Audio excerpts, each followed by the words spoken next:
edition of the Omnist Hour. Turn that lovely music down. For those of you who don't recognize it, it's again Richard Strauss, Ein Heldenleben, A Hero's Life, which I think is appropriate for the subject at hand. Well, let's see. Let's tell you the title of this talk, and then we'll go into the interesting artwork behind and some of the other visual aids I have prepared. We're going to call this one, What's Wrong with Genesis? Torah-loora-loora. It's a Jewish cultist lie. I hope that's not too offensive to those of you who consider the Torah the ineffable writing of God. I'm going to burst your bubble a little bit with this talk. What you see behind you is a couple of manifestations of the art AI's instruction to show me Ma'at. I don't know how to pronounce it exactly. I don't think we do. M-A-A-T, who we'll be talking about today. And Isis, mud wrestling, which will become more obvious why that was an appropriate subject, artistic subject for this discussion. I think the interesting things you can note here is the AI wasn't really sure about the identity of these two deities that I asked it to draw. In some cases, it thought one of them must be male, because only a male could be mud wrestling with a female.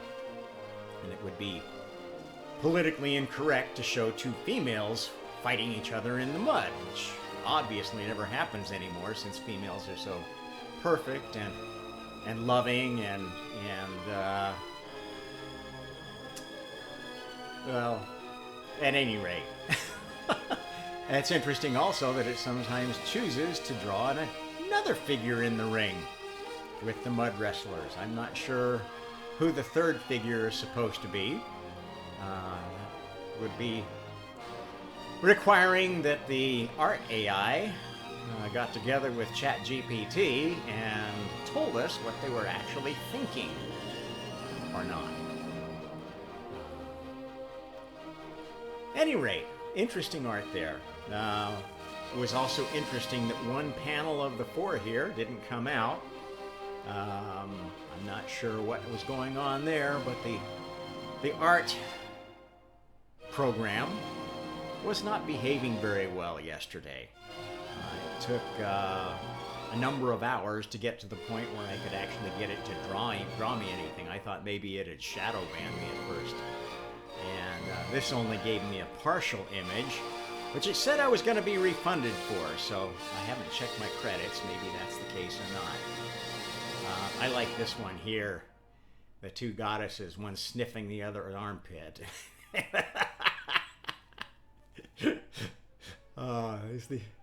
This art AI certainly has a sense of humor somewhere. This one, I don't know. Envision one of the goddesses as some kind of animal that the other was milking instead of mud wrestling or fondling. I don't know.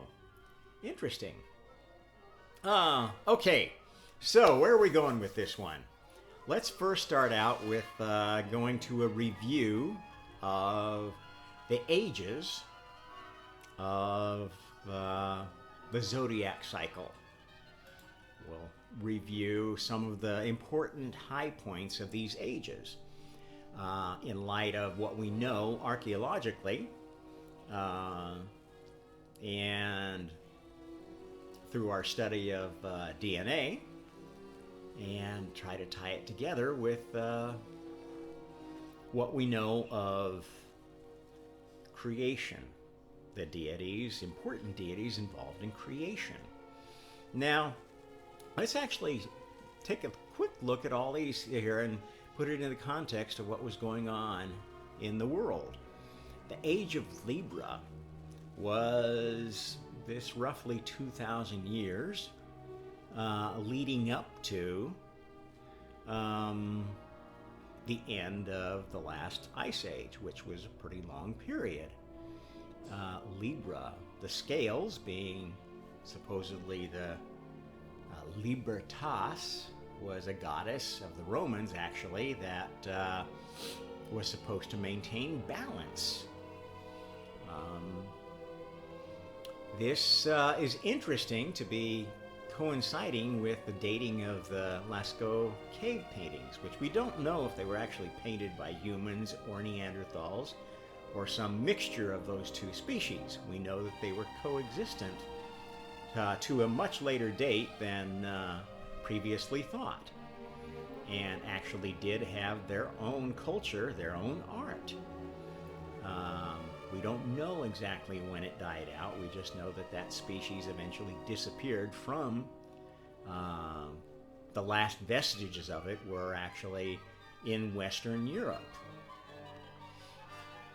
That leads to the age of Virgo, the Virgin. And you see that's noted as the end of the last glacial maximum in the beginning of the Neolithic, the New Stone Age. The Virgin. Now that's an interesting concept in religion. The Virgin Goddess would be maybe thought of as a cognate for the Virgin Mary.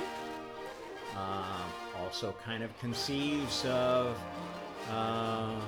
tie to perhaps Athena, who was born fully formed from Zeus's brain, according to the myth. Very definitely, well, another virgin goddess was Artemis, the sister of Apollo, who was the virgin huntress, who had absolutely no interest in men, thought they were all evil beasts and wanted to destroy them. And this was like the traditional deity of matrilineal societies, especially ones that became very involved in the politics of the world. The Amazons were, in fact, a tribe of women who ran their society in sort of a reverse Spartan way.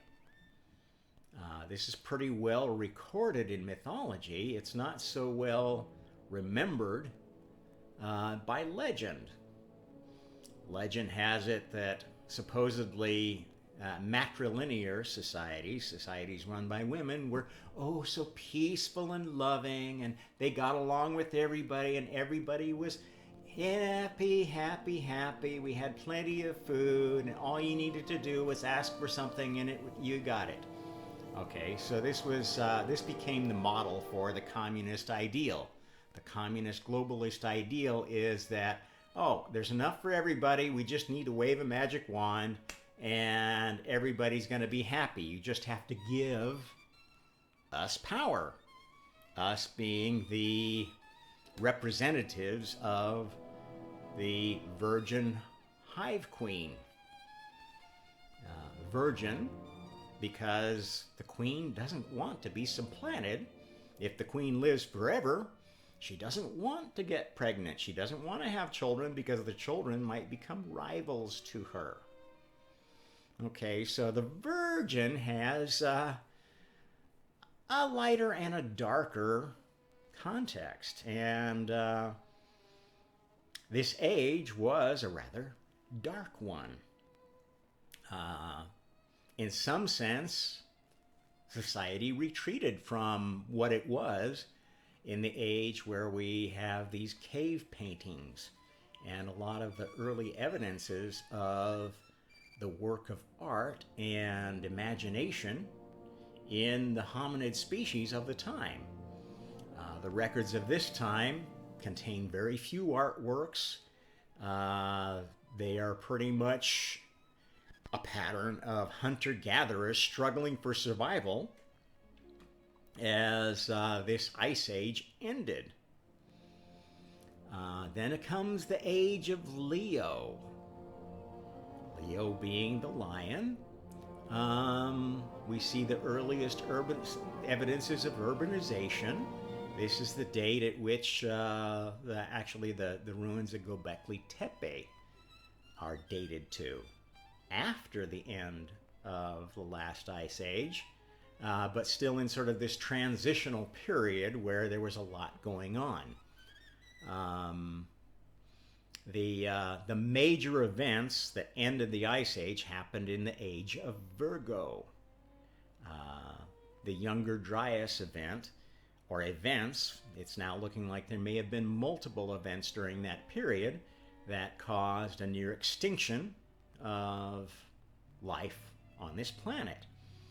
Definitely wiped out almost all of the larger mammals, reduced humanity to some very, very small pockets of struggling survivors who either had survived by maybe becoming mobile by sea or by moving to higher ground and or hiding out in caves. There's evidence of all of those things happening. This is sort of where the idea of cavemen came from, because much of the discoveries from this period were made in caves, which in some cases were natural, in some cases we now know were carved out, were extensions of natural caves. The age of Cancer is an interesting one. We don't have a lot of records of this age. It's almost like a dark age as far as human history goes. And, the premise is that it was, we're just continuing this march of civilization toward inventing things that allow civilization to take off and move into another pattern. Now, Cancer, if you think about the word, it's the crab. If you know what that Cancer is, a word for crab. But it's also a word that we've come to associate with one of our most feared disease enemies. And both of those actually came out of this age of Cancer. This was an age, in fact, when the adversary of humanity tried to wipe out the species again. Okay, this was an event that the Younger Dryas was an attempted wipeout, not as effective as the one that killed the dinosaurs or others before or since.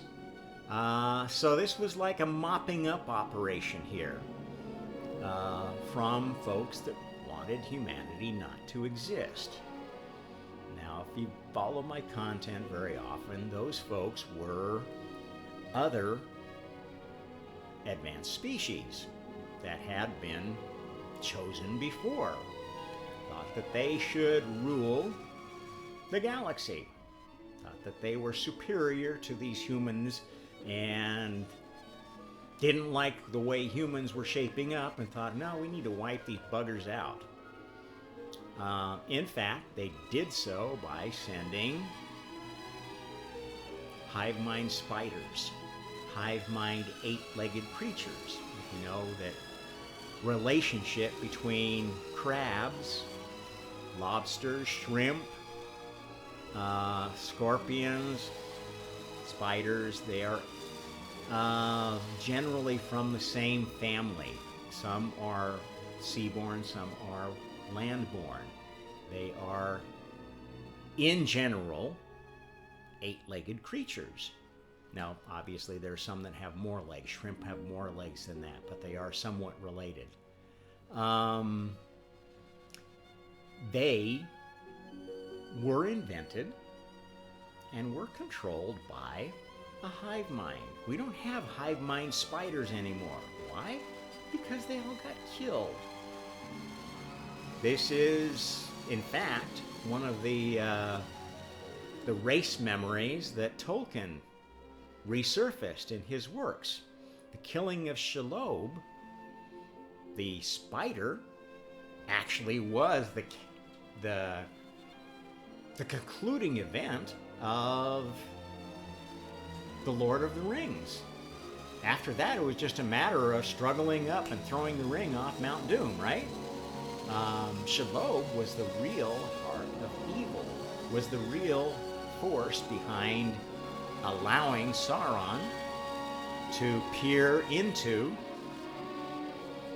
this real world of Middle-earth. The gateway, if you will. And this is how actually things really work. Our universe has one of the forces at work in our universe is a hive mind species that we come to call Borg from the Star Trek series. And this is the same species that sent these hive mind spiders to the planet to try to wipe out humanity, to try to keep hominids in the Stone Age, where they belong. That's what was going on then. And they very nearly succeeded. But that led to the age of Gemini, the twins. Now, that twin nonsense is like many things, and this is why I'm covering this before we start talking about Genesis, because it's not going to make any sense unless you go back further. Each successive generation of power figures in humanity, in other species that have become dominant on this planet or out in space, makes up mythology to justify their power. This is what I call cult Marxism. Now, they don't just make it up out of thin air. Generally, they try to take existing stories that are popular and well known and change a few little elements to make it work. And if you've listened to some of my recent podcasts, you'll see that I showed you pretty clearly how that happened most recently with the folks that were advocating communist globalist atheism, which is the dominant cult. Actually, there's a whole series of cults like that came into existence in the last 150, 200 years. And I told you the story of L. Frank Baum, the inventor of the Wizard of Oz, whose stated goal was to invent new mythology, new children's stories that weren't based in the old cultural tradition of Christianity. Yes, the Wizard of Oz was written specifically to wean your kids from the Bible, from Christianity. You have it in the guy's own words if you want to go investigate it yourself. Anyway, I did a whole episode on that earlier, so you can go back and find that one. The age of Gemini was actually an age of two male figures. If you actually look at the common themes in mythology that come out of that era, it all gyrates around the story of some more powerful, intelligent, knowledgeable entity passing on that knowledge to a human. Maybe a half-human, a god, half-god like Hercules or Gilgamesh, or to a figure like Noah, Enoch.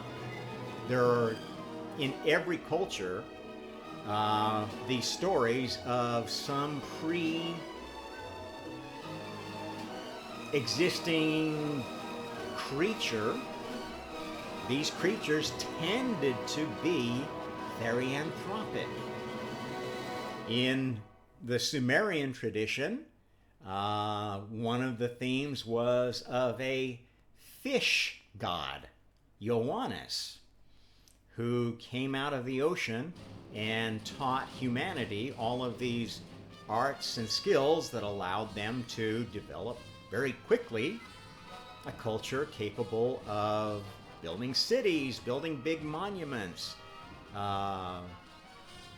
bringing large areas of land under their sway into an economic system. In other areas, that tradition was around a serpent or a bird, Quetzalcoatl, in the Americas. The Nagas in East Asian tradition, dragons in Chinese tradition. Also, one of the main stories, which applies to most of what happened since, is one of the centaur Chiron and his tutoring of Greek heroes, especially Hercules, and supposedly he was also the tutor of Achilles. There are many myths surrounding this centaur Chiron, who, interestingly enough, would make more sense to be the Christ figure of the Chi-Rho in this sign you shall conquer than the fish, which, if you draw the fish this way, not so much a fish as a bull, which is what a lot of the cult Marxism mythology that we've made up, that we've layered onto what came before, is all about. You got to get past the bull, which comes to the next age, the age of Taurus, the bull. Now, this is quite an interesting age, because this is basically the earliest records of civilization that we have, the big civilizations starting up that we are very aware of. The high period of the dynastic Egyptians, the Sumerians, the Olmec period of the New World, the Harappan civilization in India. I know there's a better word for it than that, but basically the culture that gave us the Vedas. There are all kinds of things going on here. And in the Near East, there were bull cults. Now, what's interesting is that centaur, if you think about it, doesn't mean half man, half horse. If it was half man, half horse, it would be centipus in Greek. Why is it centaur? And why do we have this interesting myth of the Minotaur originating around Crete? Why is it that some cultures revere the cow? Other cultures see the cow as something which must be sacrificed to bring happiness to your god. This was an age which was very much polytheistic. Generally, most people had an idea that there ought to be like 12 primary gods, one of which would be sort of the super god that ruled them all. In a way, sort of like high judge and the lesser judges. And the high judge sits back and lets the lesser judges, lets the lesser deities do their thing until they need to have a ruling on something they can't agree on. And in fact, it was interesting, some of these pantheons even kept that main deity separate. And there was one high god and 12 sort of apostles. Whoa, you say, I thought that idea didn't occur till Christianity. Wrong. That idea came out of this era of Taurus. Then we have this interesting age of Aries. Now, this is the time during which monotheism rose. And actually it arose in not Israel, in Egypt. And that's where we start tying together these stories. The truth of all the archaeological evidence which we have is that the story of Israel being this group of outsiders that went to live in Egypt as slaves and then got their freedom and went and started this great kingdom of Israel is bullshit. Complete bullshit. The evidence on the ground indicates that, in fact, the area of Judea, Palestine, was mostly held by Egypt, except for a few independent cities near the coast, which were held by Phoenicians. And because of their maritime capabilities, which was much in excess of what the Egyptians were capable of, allowed them to maintain their independence. Perhaps they paid some tribute to Egypt, but they pretty much went their own way, religiously and culturally, every other way. And the conflict between the Jews, there were no Jews in that time, the Israelites, the people that identified themselves as not Egyptian, but not Canaanite. The Canaanites being these Phoenician characters.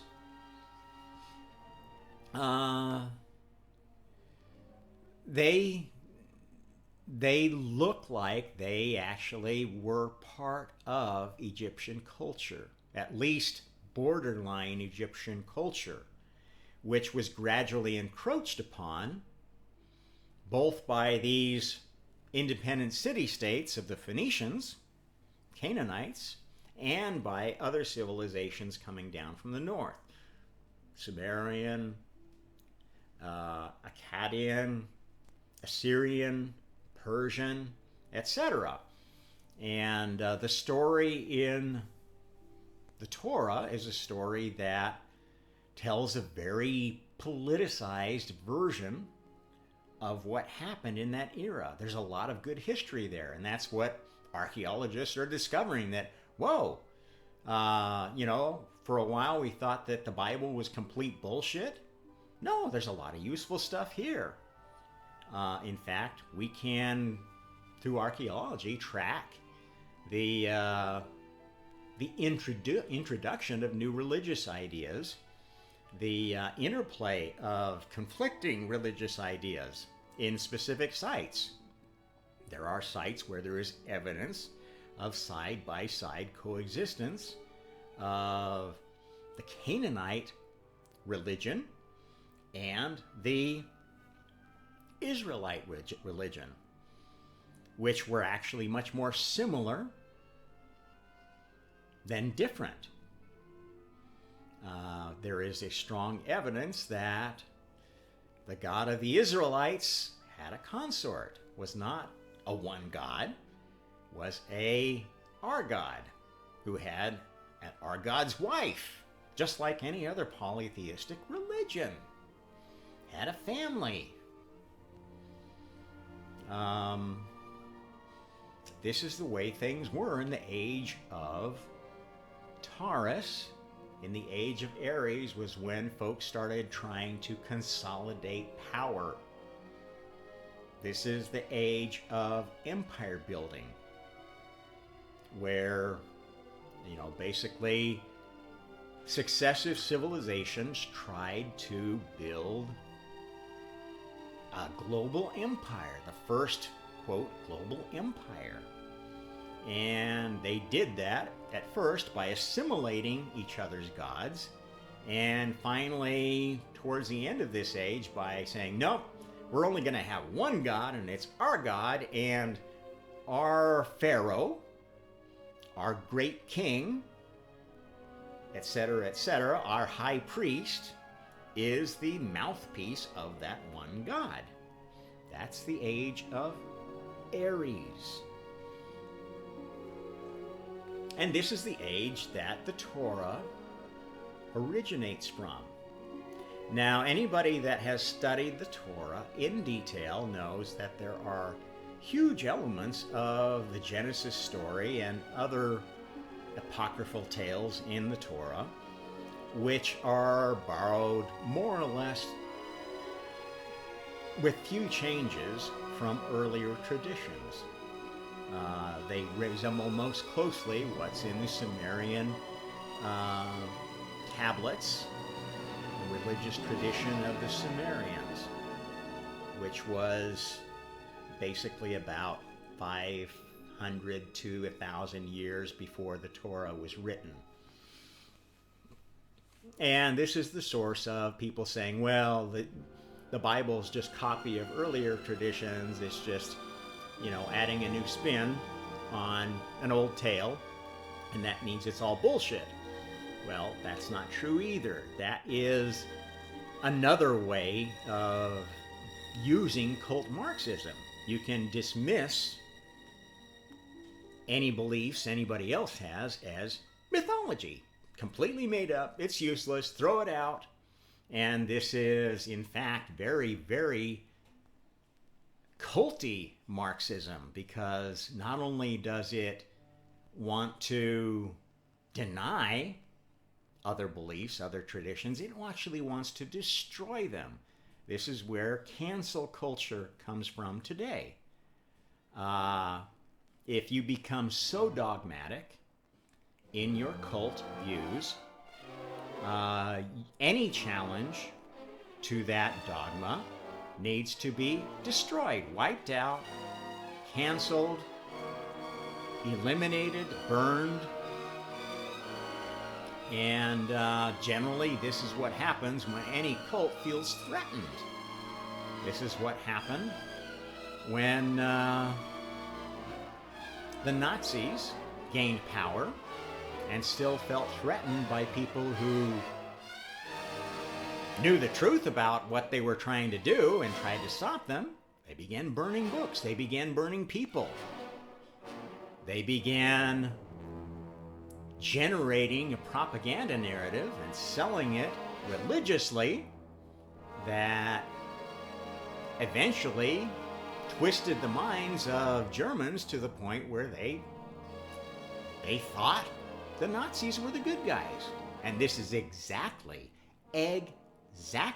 what is being done in China by the Chinese Communist Party, what is being done by the WEF through their economic control they have over the media. They can make or break celebrities. So the celebrities have to sell their bullshit, hawk their breakfast food, etc. This is what cult Marxism does. It's a religious ideology driven by politics, by the desire for power.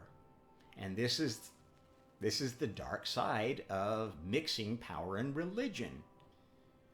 This is why I speak out so strongly against any cult that sees God as an almighty, all-powerful controller of the universe. Nothing could be further from the truth.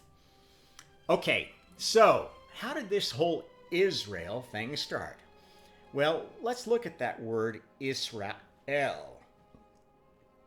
Is, short for Isis, short for Ishtar. Ra, we know, is the sun god of Egypt. And El, we know, is the title of a god, not the God, a God. And the Torah itself speaks of, in the beginning, Elohim, gods, plural. All throughout the Bible, in fact, they're talking about gods.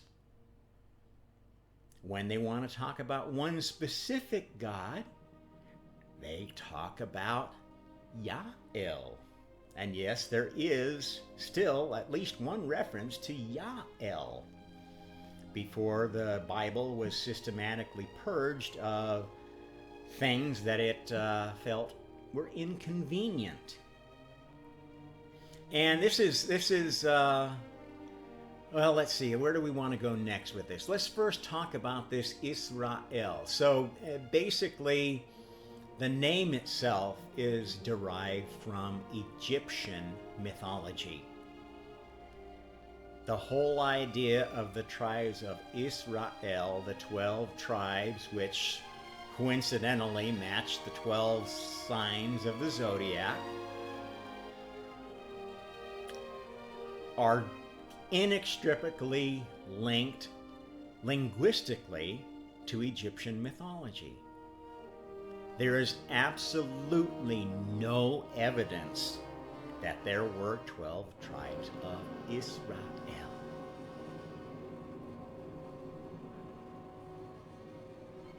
There is absolutely no evidence that this culture of Jews, of Hebrews, of Israelites existed prior to them assigning themselves this chosen people identity in the Torah. Now, we'll go a little bit more into those Egyptian origins, but I want you to think about this. One of the things that many both Christians and Jews, in fact, and even Muslim scholars point to, is this idea of, well, there's these codes built into the Torah that couldn't possibly have been put there. They must prove that God exists and God is all-powerful and this is the gospel. And, oh, there's other codes, there's other ties of these numbers to the New Testament. And that means they're both absolutely valid. Well, I have to tell you that such codes can be put in things, and it's much easier if you understand the mathematics. You can arrange to write things using a hidden code. It was happening all the time throughout the last century. Cryptography is all about hiding codes. And at its most simple form, these codes during World War II, for instance, were hidden within the messages of everyday news.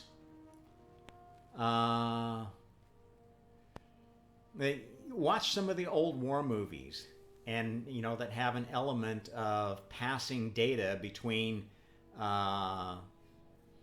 different organizations, like the resistance fighters and so forth, in code.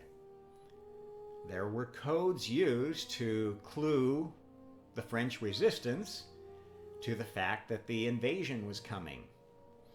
I wish I could remember the classic line from that movie. I don't know if that's actual gospel truth, but those things did happen.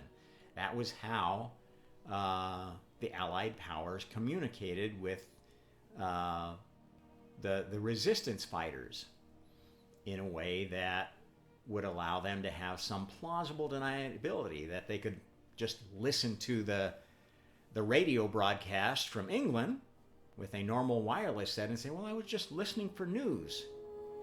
Plausible deniability. So don't tell me this doesn't happen, and couldn't happen back then. Because in fact, there was a lot more technology around in the world, in the universe, than any human imagined at the time. And the more we investigate the past, the more we discover that there's evidence that something was going on that was sort of beyond human control. And in fact, this is what was happening. This is why all our early religions had these therianthropic creatures. They were actually mixtures of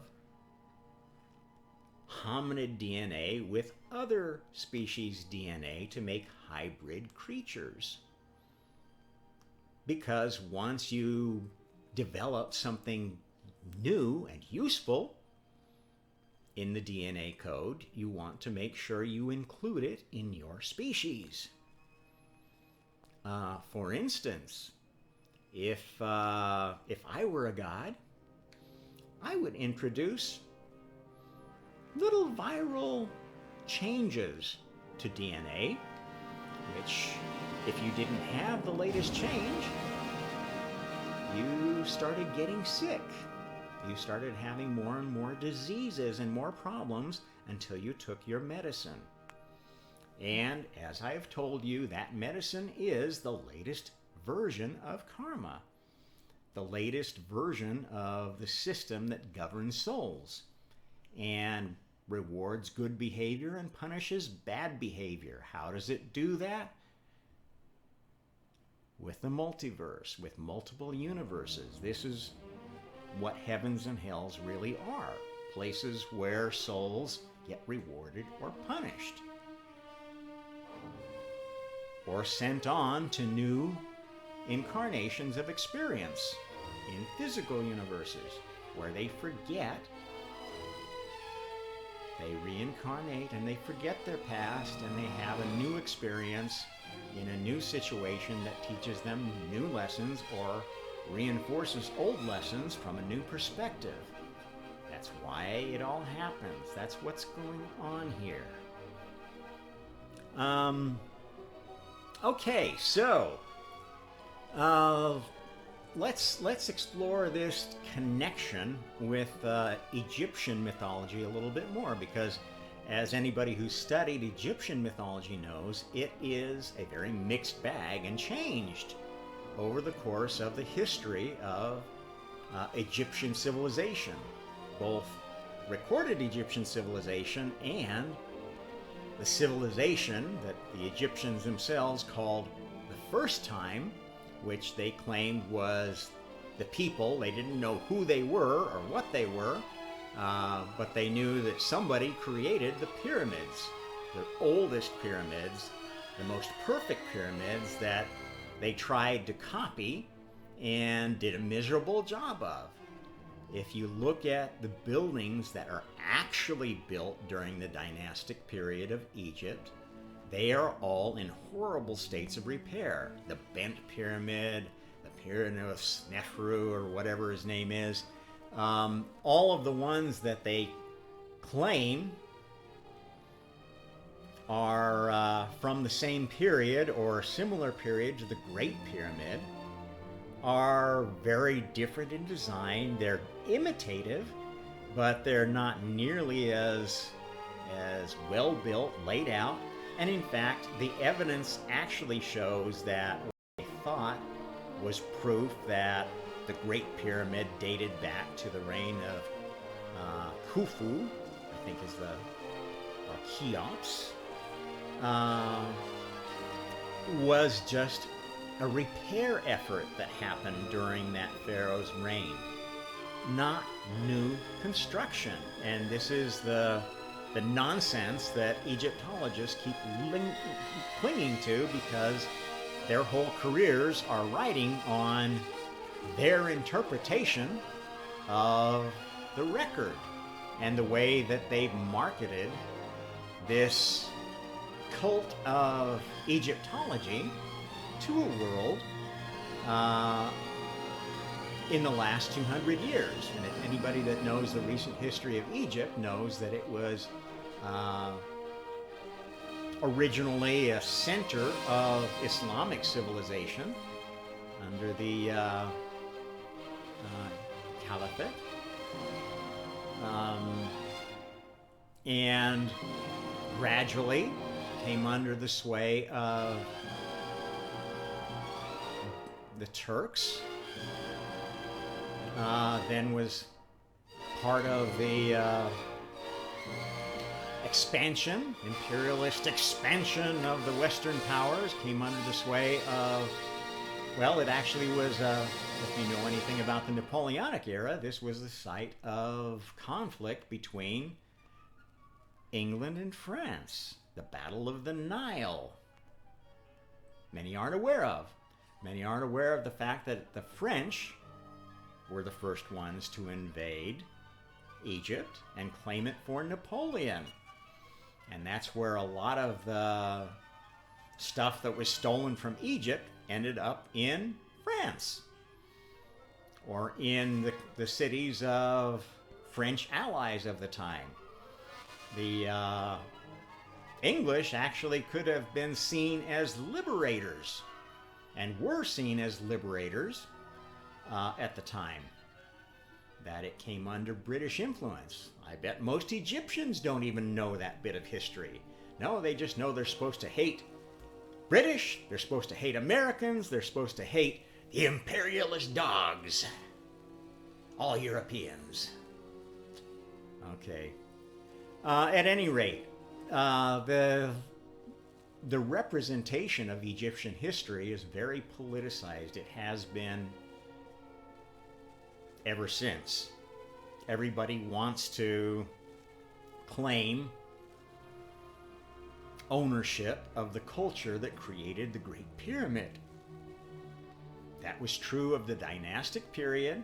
They were at least honest enough to admit that, well, we don't know who made this, but we think it was our ancestors the first time. And they made up a story about how perfect, and there were records from that time. And we'll see that there is evidence of earlier culture that was still active in the dynastic period, which was gradually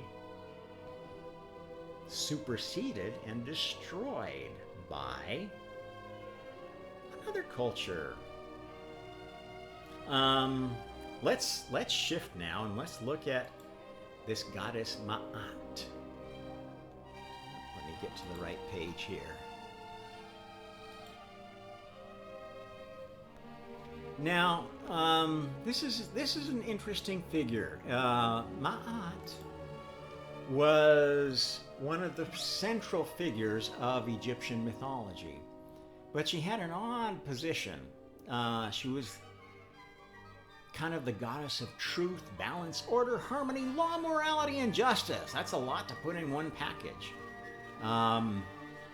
Really pretty much equivalent to Athena, and pretty much equivalent to what I tell you is karma, which the Hindus weren't even smart enough to realize was a goddess. Now, in Egyptian mythology, she had an ideological opposite, Isfet. Do you see a linguistic similarity to any later deity? Isis. And maybe Set. Isset. Isfet is kind of like Isis and Set put together. And Set being the dark god of Lower Egypt. Or is it Upper Egypt, actually? The one who was the enemy of Osiris, who messed with his wife, Isis, and got her to assist him in castrating and tearing apart her husband into 12 pieces hidden all over the earth. Interesting bit of mythology there that ties back in many numerological and other ways. Istet was the goddess of injustice, chaos, violence, and the ability to do evil. Now, interesting, later on, Isis, or Ishtar, was the prototypical goddess of love. This is, in fact, the way that the dark force of nature, Lilith, works. If you study the origin of the triple goddess, you will see that the great goddess had actually three aspects. The old crone, the goddess of death and destruction and all the horrible things that could happen to you. The young maiden, the goddess of love and then the matron, the goddess of the family, the hearth. Those were the three aspects of femininity. Now here we've got another view as being pretty much more binary. Maybe this one is more truthful. Maybe there is more of a binary nature of both the female and the male nature. And the Egyptians were actually closer to nailing it by saying, well, okay, there's actually a dual nature of dual subspecies of our species of humanity. And as you've heard, if you've heard some of my other content, I contend that in fact sex resulted from the intermingling of two species, two distinctly different species that were at war. And they chose to let their DNA be modified so they could only reproduce with each other as a way of forcing them to come to the negotiating table in a war that had been going on for a long, long time and dragging other species in and causing incredible chaos across the galaxy. This is why sex was invented. It was invented as the ultimate tool of peace. It didn't work out exactly that way, but it was a pretty useful invention for our species. Our species being the last chosen species of this planet, this very special planet. This planet that was designed specifically to carry out an experiment in spiritual science. Okay, so Ma'at. Now you can see where this led to Ishtar, Astarte, and actually the wife of Yahweh, whatever his name originally was, the god of the Israelites, the god of the Hebrews, was Astaroth. So all very linguistically similar, all basically goddesses of love, but goddesses with a dark side. Goddesses who demanded sacrifice, demanded worship, demanded rituals of appeasement, or else you would be visited with disaster. And this actually is kind of how the male gods of that time were. And this is why so many people say, I don't like this God of the Old Testament. He sounds like a real asshole. That doesn't sound like somebody I'd want to worship. I'd want to be on the other side of somebody who could be that vindictive and someone who could allow the kind of atrocities to happen that we saw happen in the world wars and in the gulags of the Soviet Union, the concentration camps where Uyghurs and Falun Gong and other people of inconvenient persuasion are tortured and organs harvested, disappeared in the wonderful land of China right now, that so many are in denial of, that they're in denial of because they spread propaganda out the yin-yang nonstop, telling you, oh, nothing to see here. Oh, this is all just Western conspiracy. And they have half of the West believing it. Wow.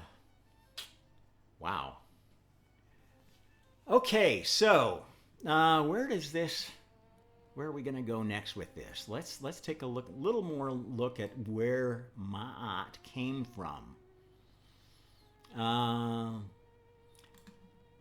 Let's see, her role in the creation. Let's talk about that. So where does Ma'at originate? Now, interesting, the Coptic word for Ma'at is me. Wow. Mu'ah.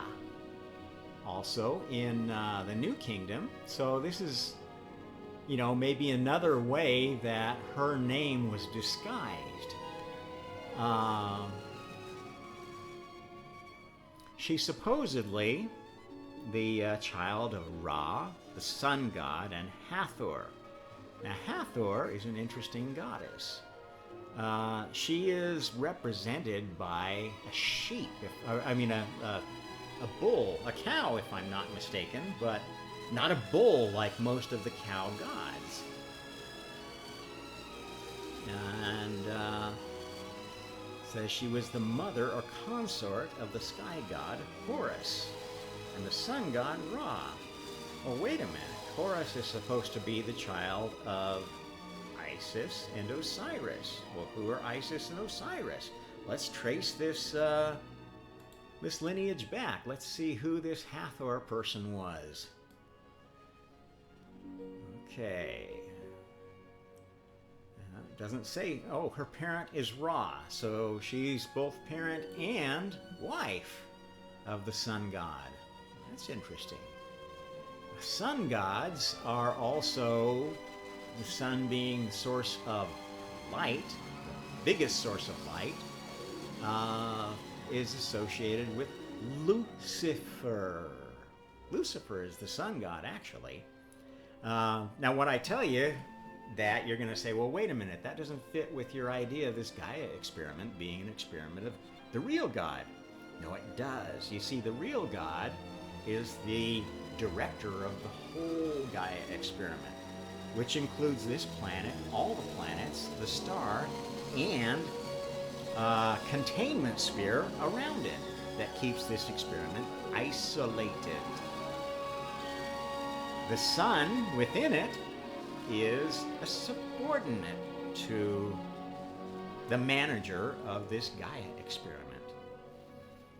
The son of the Father is the sun, and the moon is symbolic of the mother. The moon and the earth are motherly symbols, one of which represents what's going on Earth, and which represents what's going on watching Earth.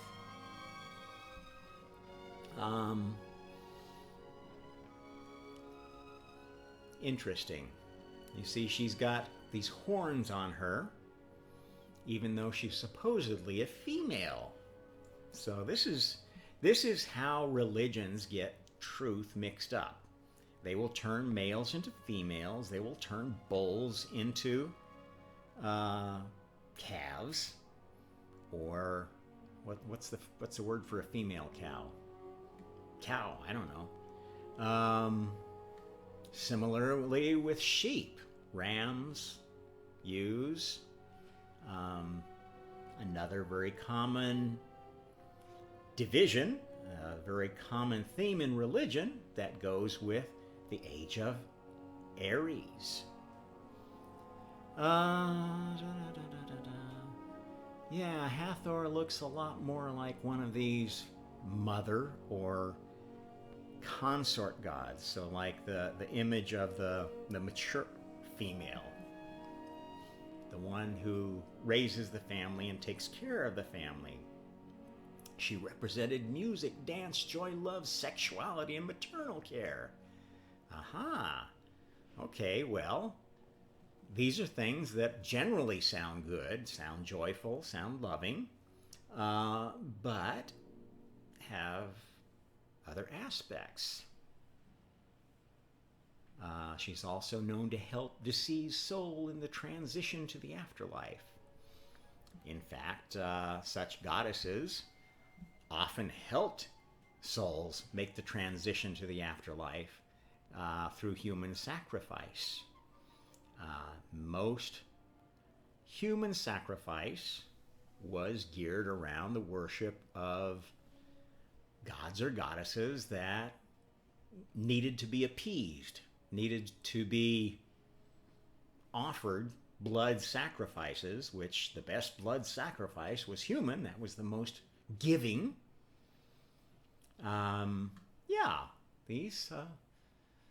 These interesting. Hathor was known as Atari in Meroitic script.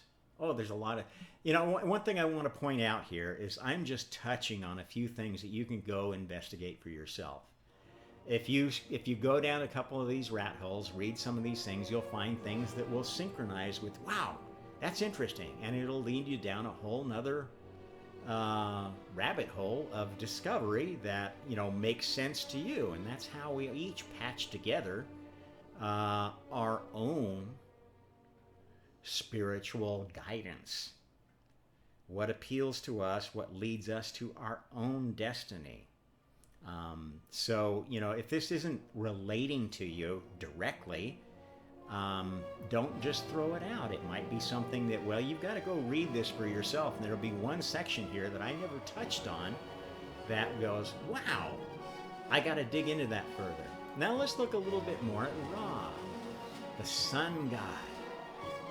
Interestingly enough, he's got a sun and this serpent on his head. Now we know that serpents are very significant. He's also a therianthrope with a bird head. Interesting.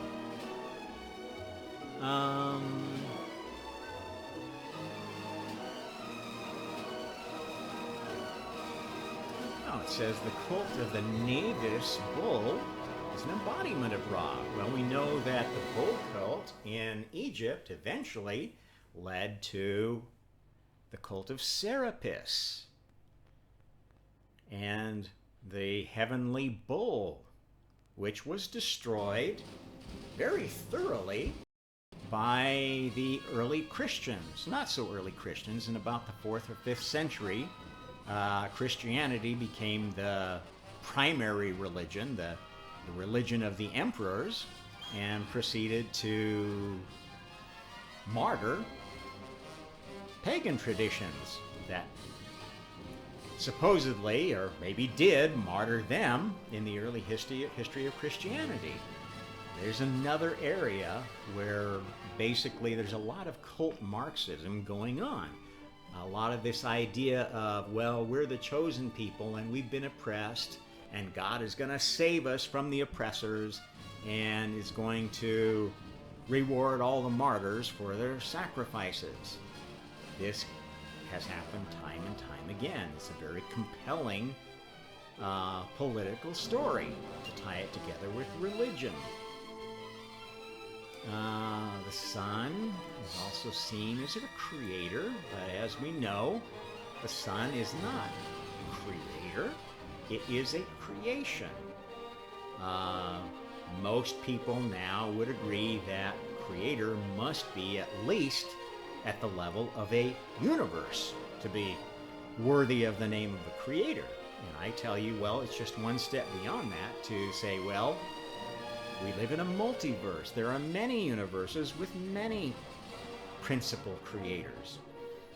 And the chief would be the one who envisioned the multiverse, who embodies this bigger system that all of the gods and goddesses play within, and attract souls to play in their universe. A lot of good stuff to dig into here. Another interesting thing I found was there's a book of the heavenly cow. Thought to have originated in the Amarna period. Blah, blah, blah. So they're basically trying to disconnect this from other stories. There's also another goddess, Nut, who's supposed to be the heavenly cow. It's interesting how they took all this effort to try to remove any sense of a bull from Egypt and make all the cow stuff about goddesses. This is a very common pattern.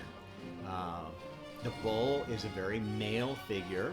If you want to make your civilization more female-friendly, more female-dominated, or dominated by the female archetype, you want to destroy the bull. You want to slay the bull.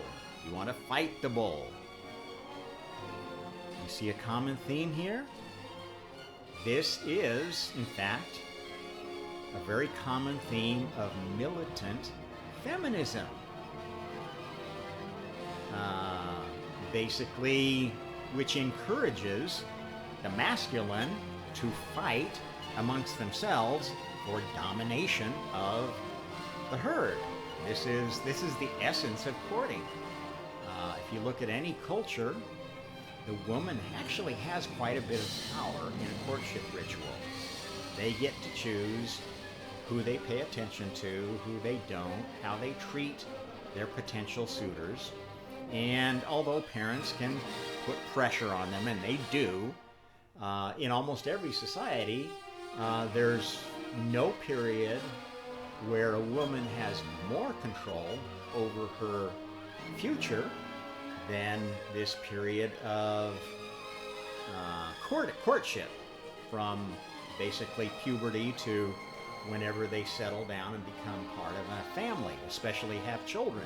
That pretty much defines a lot of what is going to happen in a woman's life after that point, in any culture, in any religion. Which is, basically something that we should be thinking about now. If you're going to have a balanced society, the last thing you want to do is give more power to women when they're in this stage where they already have a lot of power. Now, I am not advocating that we institute some kind of Sharia law or whatever around the world. That I live in an Islamic world, and that's not the answer. I think it's education. We need to make women and young men understand what is at stake, why they can't just go running off and do whatever they please because I'm a woman or because I'm a man. Both of these places are very dark things. And we sadly live in a culture right now where this thinking is being encouraged by commercial advertising. Irresponsible, stupid people buy more shit. They buy shit they don't need. They spend money they don't have. They beg their parents for an advance on their allowance. Or they take out a loan from the bank thinking, well, I'll think about paying it back later. Our society encourages irresponsibility because it's profitable. And they don't really care if people suffer as long as they pay it back. And, this is a good example is the student loan programs in the U.S. The one kind of loan you can't get out of, no way, no how, is a student loan. If you're a business owner, a corporate executive, a leader of a corporation, you can declare bankruptcy and get out of any debt. But you can't declare bankruptcy and be forgiven of a student loan. Is that insane or what? Where else do I want to go here? I investigated a little bit the history of the pharaohs. Now, interesting, the concept of a pharaoh didn't originate until later in the history of Egypt. Originally, the leader, the king, was more or less appointed by some kind of a council, which is a fairly common theme in the Tauran age, actually. The earliest age of civilization tended to be cities, independent cities, who were run by a council of elders. And the elders either elected or appointed a leader.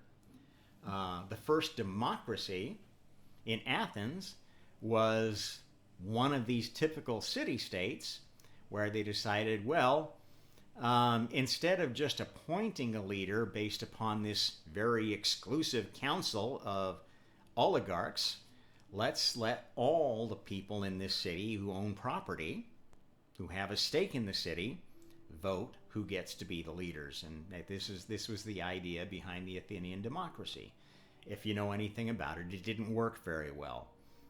What happened was it encouraged demagogues, people that were really good at speaking and selling bullshit, propaganda, to take command of the General Assembly and talk them into doing stupid things. And if you know anything about the Peloponnesian War, you will know that that's exactly what happened to Athens. They were pretty much winning the war against Sparta, and all they had to do was sit back and reap the benefits of being the emergent victors. Instead, they got some cocky oligarch, cocky demagogue, speaking to them, selling them on the idea of, well, we've got our suffering brothers in Syracuse that are being assaulted from all sides by, I think they were fighting some other cities that were allied with the Carthaginians, and they were sold that because Sparta was on the side of Syracuse, that they needed to be on the other side and go stop Syracuse from oppressing the other. You know, it was kind of like the Syracuse was the Ukraine of that era, and the other cities of Sicily, who are mostly allied with the Carthaginians, was the Russians. And they sent virtually the entire force of Athens out to help the go lay siege to the Syracusans and help their allies. I think it was the main city that was begging them for help was called Hymera. So maybe Hymera was the Ukraine of the time. And they basically sent their whole force over there to Sicily, something like 1,000 or more kilometers away, where they eventually were wiped out almost to a man, or at least enslaved, along with large portions of their fleet, which was their power. And it was that event, that insane invasion of Sicily. They also sent during this time, they sent an expedition to Egypt, which was unsuccessful. Wasn't as costly as the one to Sicily, but basically this is how folks are manipulated by demagogues into doing stupid things that don't make any sense for them. This is the danger of democracy. You take a bunch of stupid morons and convince them that they're going to get rich if they just push this button, and they'll push that button, and you'll go send all your troops off to the Ukraine, where they'll be totally useless if somebody else decides to invade your holdings in Asia, in the Pacific. Decides to attack you from your southern border. Decides to attack you using infowar, using drug war. And that's exactly what's happening. China makes all the fentanyl. They ship it to the drug lords in Mexico. They smuggle it over with all of the illegal aliens coming over. And who's going to find all the drug traffic there when the other side of the drug traffic is the Biden administration and the deep state? The CIA absolutely has been making drug deals to fund their black ops since well before the Reagan administration. The FBI is not much better. Go read up on J. Edgar Hoover, a megalomaniac transvestite who basically thought the FBI should be the government of this country. And during his tenure at the FBI, when he built most of their procedures and their operations, basically were geared around gathering dirt or manufacturing dirt on powerful people so they could twist their arm to get what they wanted done. And they used and manipulated people. This is the truth. You can do your research, just like you could do your research on any of the ancient history that I've talked to you about. The same methods have been used for ages by people who are basically under the influence of the two most irresponsible children God ever created, Lucifer and Lilith. The bad kids in the nursery who are constantly fighting each other, who think they know better than their father. The only time they get along is when they're ganged up with each other against their father. And that's why God created karma. The big sister that helps him keep the children in line while they teach themselves not to be so childish. And the truth is that there are many, many descendants of both Lucifer and Lilith, many descendants of karma, many descendants of God, many souls that share a mixture of these lineages. And that mixture kind of determines their base programming, if you will, their normal tendency. And as long as we operate from an unconscious perspective, we will basically be emulating the programming of the souls we inherited that programming from. Some of our programming comes from DNA, from the male and female lineage. Some comes from the soul lineage, which is a completely different thing. But it's related in the sense that the DNA determines what the soul vehicle is going to be like.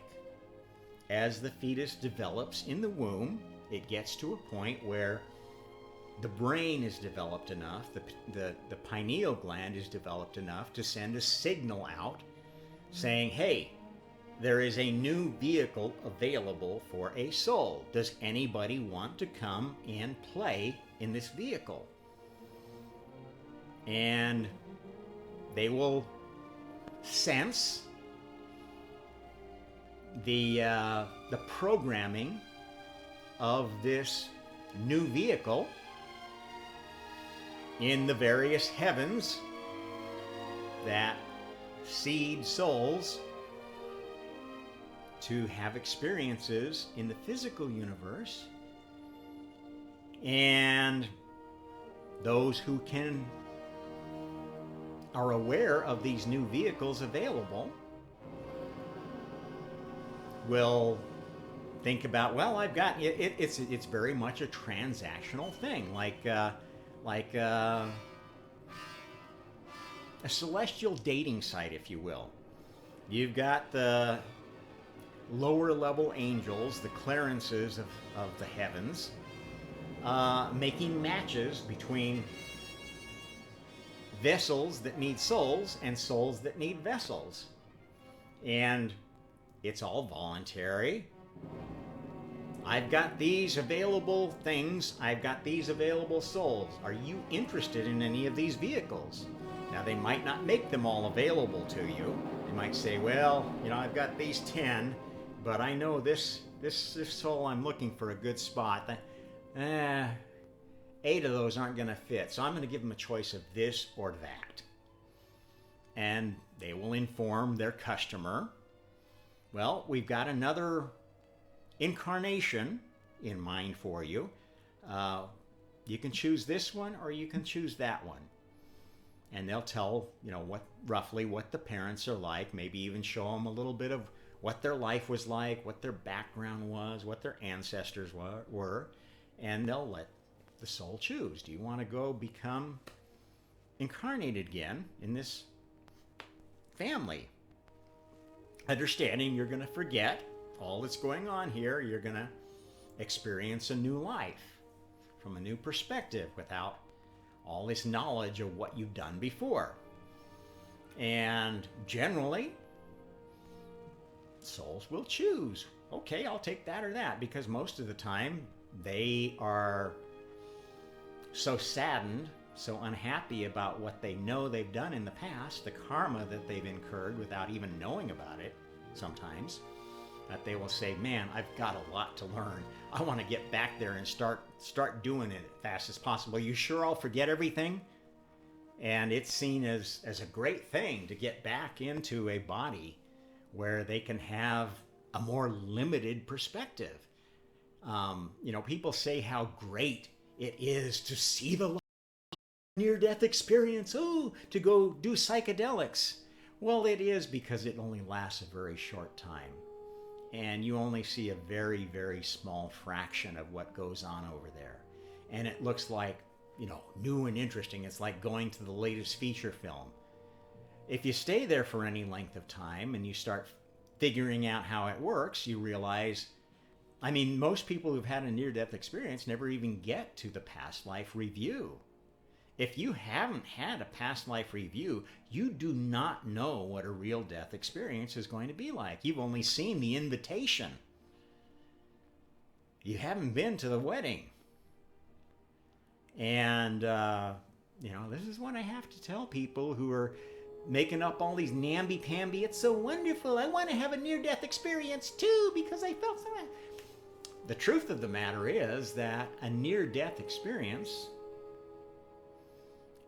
if it is really a near-death experience, is actually the experience of a real death that got interrupted. And it may not be you that's coming back. It may be a clone of you. A zero-level consciousness clone that is programmed to behave the way that they should behave in the universe they're being sent back to, because they still have a mission to accomplish. They failed in that mission through their own free will, so they're sent back to complete the mission on autopilot. And many of the people that come back from near-death experiences are on autopilot. This is not a bad thing. They accomplish many wonderful things that they wouldn't have done if their original had stayed here. But they're going to be extremely dogmatic in their thinking. They're going to be very focused in what they want to do with their life, and you're not going to convince them to go any other way. You're just wasting your time. They can be. They do have a choice. They do have a soul. But their programming is so deep, it's going to be incredibly hard to pull them out of it. And you may not want to, because they are programmed to do what they need to do in this universe. It may not seem like the right thing to focus on to you.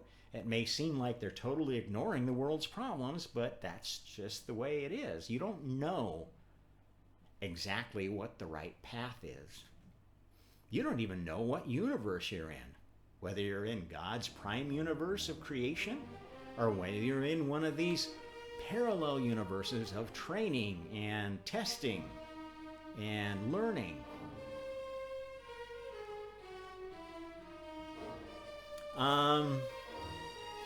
So, at any rate, I think what I want folks to know is that although I poke fun at literalists of the Bible, of the Old Testament, the New Testament, the Quran, the Vedas, the Buddhist teachings, etc., etc., it's because I don't like to see souls not waking up, working from programming. I know why they're doing it.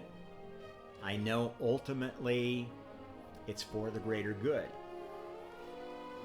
But the individual soul, if you're ever going to achieve your potential, you've got to wake up from programming. You've got to question your dogma. Political dogma, religious dogma, economic dogma. All of these things that you've been programmed to think were true, you've got to ask questions if you ever want to get out from under its control.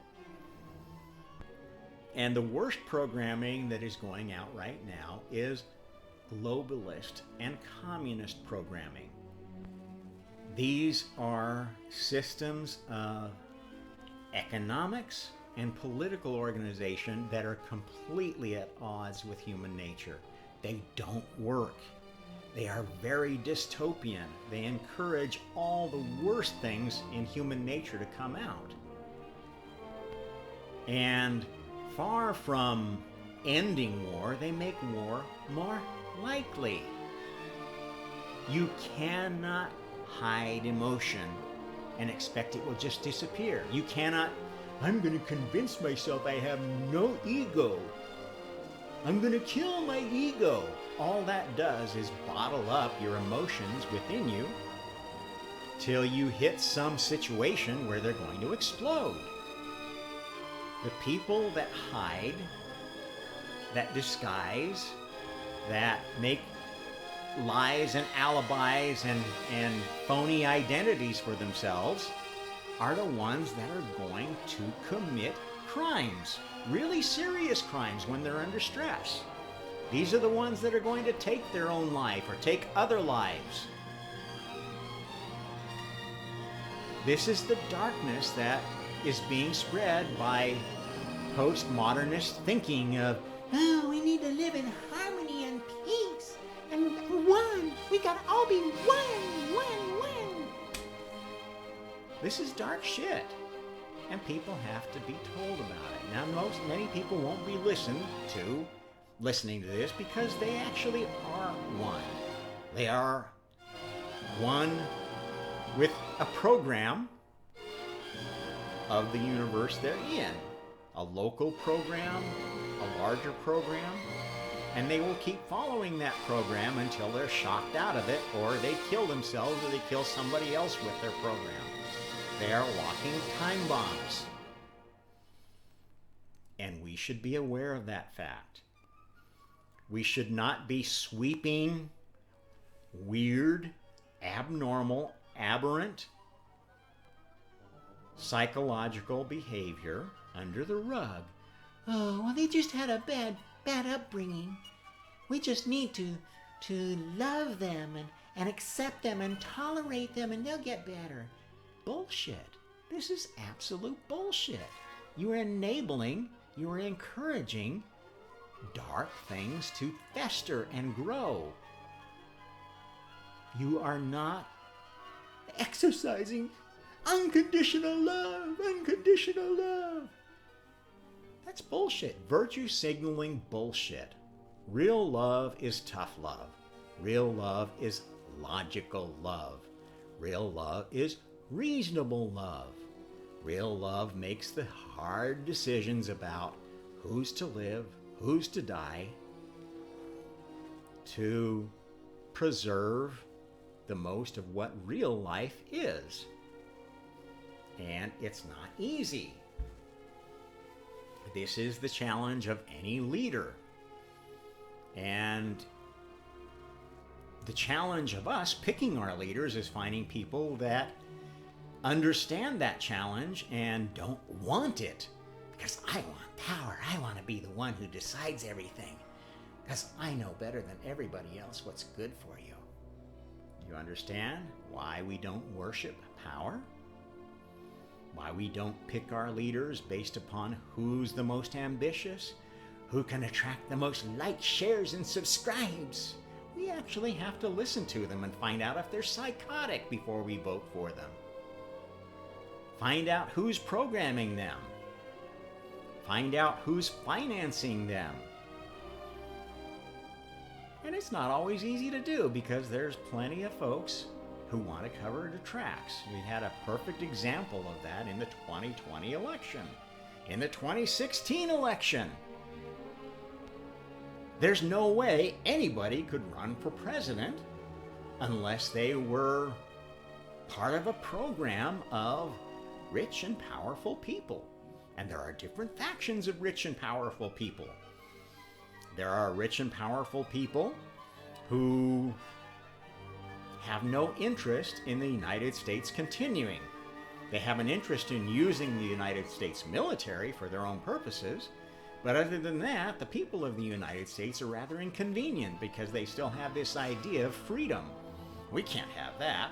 We need them to be more like the Chinese and be programmed enjoying their slavery, which is something that, sadly, Asia has been subject to for a long time.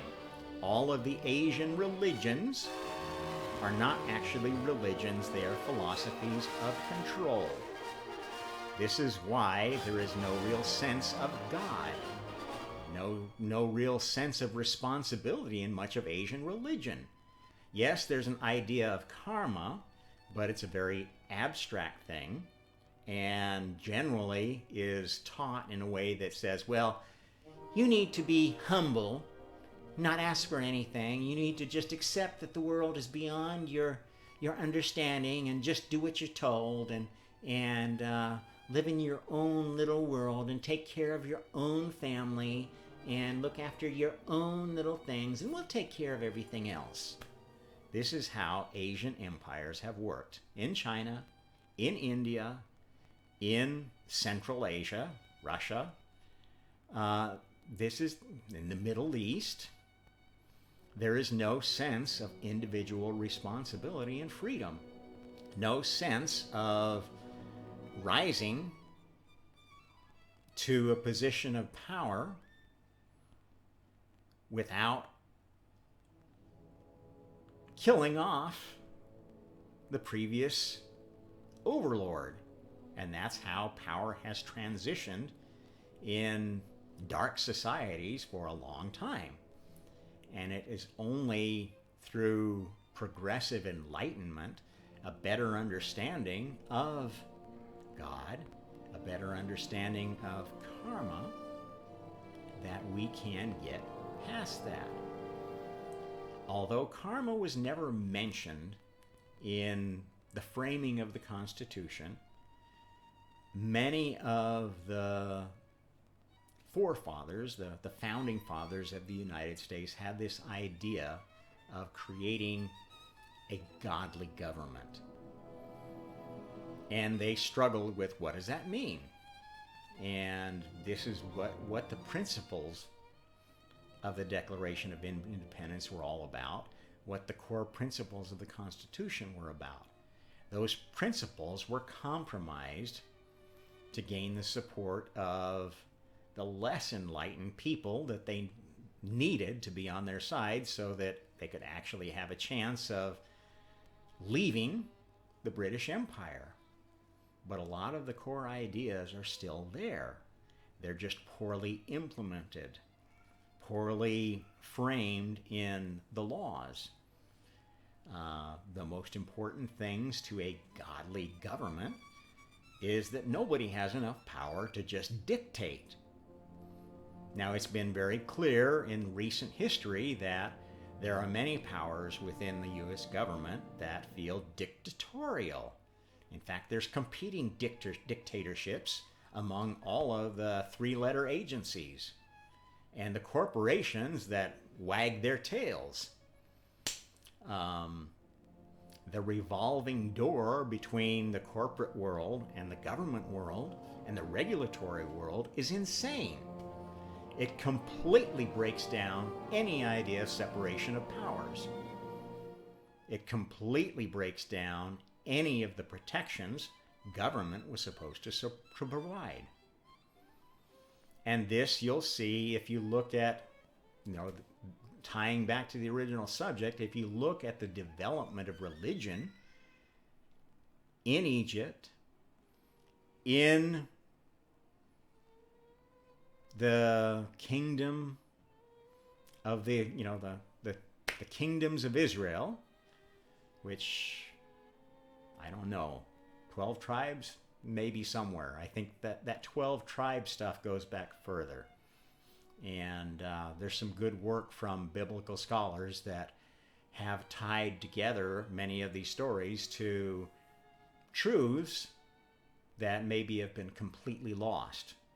And this is kind of the nature of understanding that what remains of truth in documents like the Bible are not necessarily what you would think are the core truths. They're the inconvenient truths which seem so odd and inexplicable that they didn't bother to change that part of the story.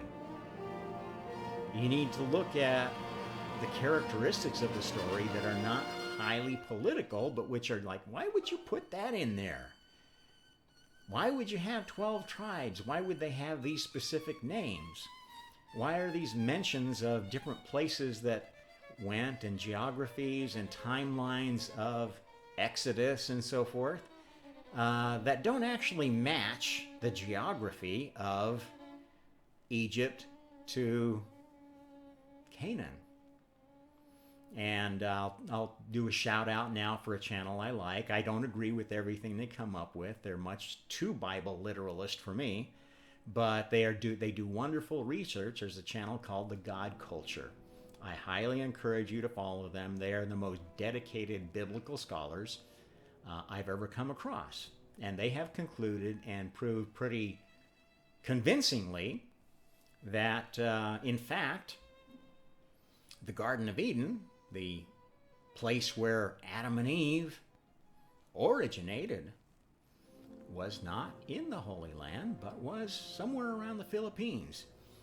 I've more a mind to think it was more down here towards Indonesia, and they are maybe influenced by the fact that Indonesia is Muslim majority and the Philippines is Christian majority to skew their analysis towards a Philippine origin. But basically this whole area used to be one big continent.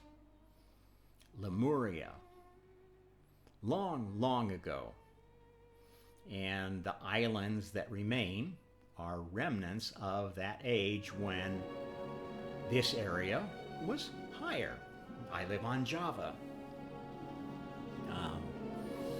The site of a very interesting set of ruins that has only recently been discovered, Gunung Padang, which is hopefully going to get a lot more exploration if the Islamic authorities or the globalist cabal that's very strong here with a very strong Chinese presence. And yes, there definitely is a Chinese mafia that's global, a Han supremacist group that predates the Chinese Communist Party. The Chinese Communist Party is an extension of that, a modernization of that, into a more atheistic and globalist view of Han as the master race, which I don't know. Maybe I'll go into this at another time because I think I've talked long enough now. But that's another rat hole you need to dig into sometime. I'll give you a hint for that if you've not heard it elsewhere in my content. Go look up the history of Zheng He, the Chinese admiral conquistador who was out with the biggest fleet in the world at the time, conquering for China. before European explorers had sent out Ship 1, who conquered much of Korea, much of Japan, much of the Philippines, much of Indonesia, Southeast Asia, and in fact, who is pointed to as, see, this is why this should all be Chinese territory. This is the guy that made the 9-dash line a sellable story for the Chinese Communist Party.